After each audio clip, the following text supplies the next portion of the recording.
Assalamualaikum warahmatullahi wabarakatuh. Koneksi antar materi pembelajaran sosial dan emosional.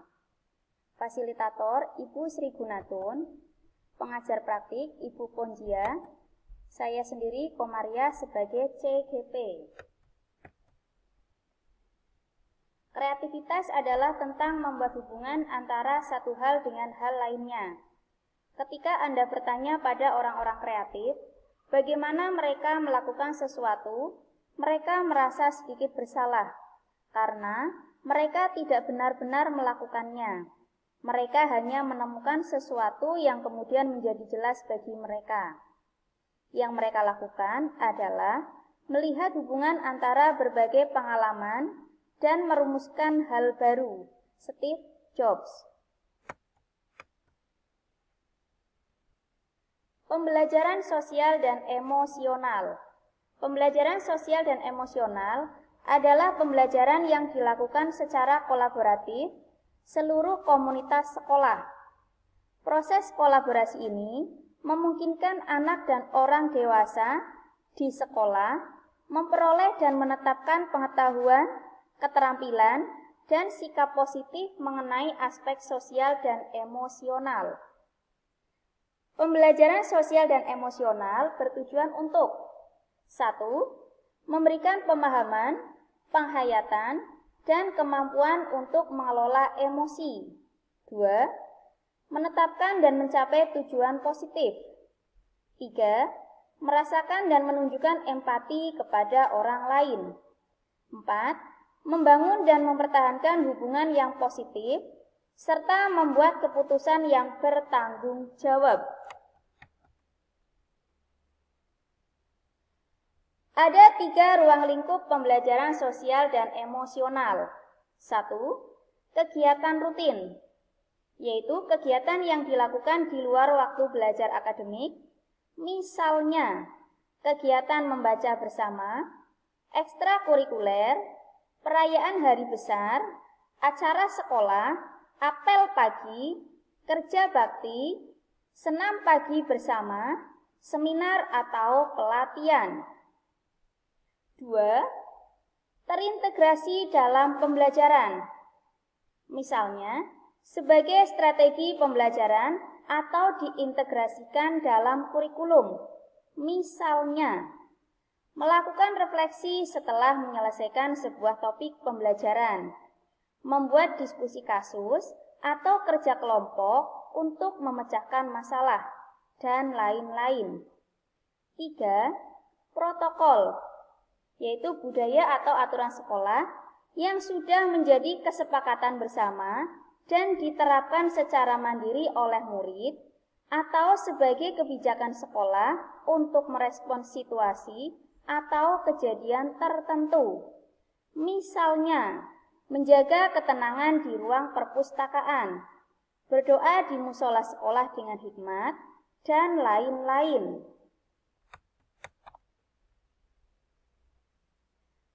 Kesadaran penuh atau mindfulness. Ada 5 kompetensi sosial emosional. Yang pertama, kesadaran diri, yaitu pengenalan emosi. Pengelolaan diri, yaitu pengelolaan emosi dan fokus. Kesadaran sosial, yaitu empati. Keterampilan sosial, yaitu resiliensi. Yang terakhir, yaitu pengambilan keputusan yang bertanggung jawab.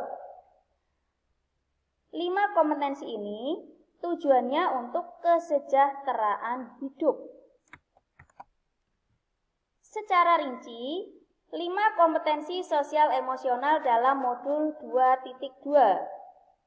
Kesadaran diri mengenai pengenalan emosi, misalnya memahami proses belajar dan pemikiran diri, memahami perasaan, minat, nilai, dan kekuatan. Mengembangkan sikap percaya diri.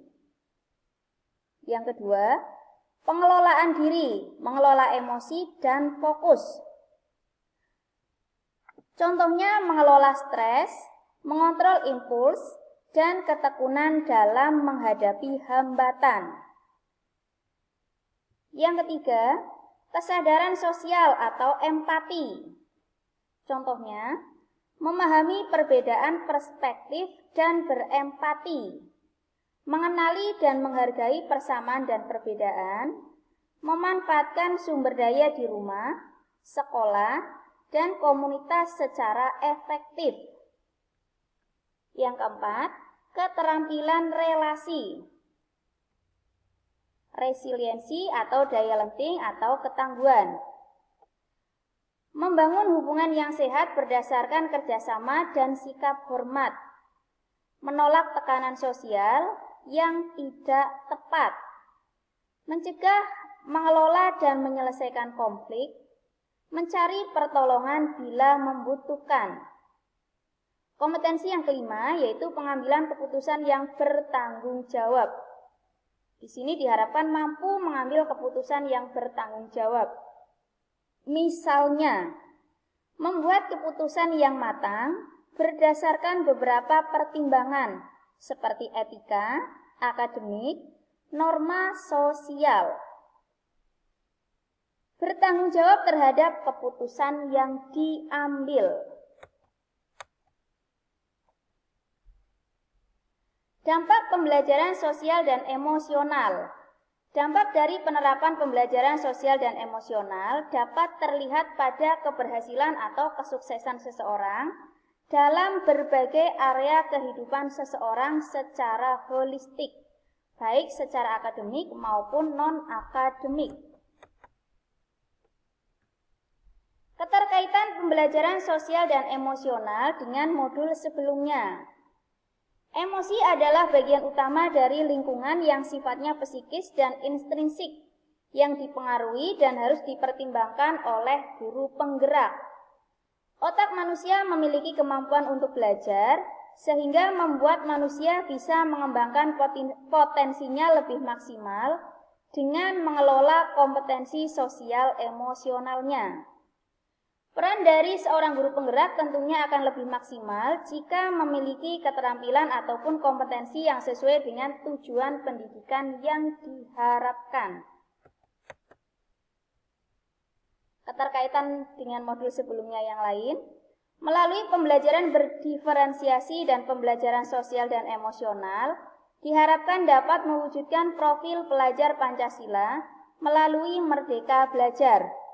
Diharapkan dapat memaksimalkan peran guru penggerak dalam 1. Memimpin pembelajaran, 2. Menggerakkan komunitas praktis, 3. Menjadi coach bagi guru lain, 4.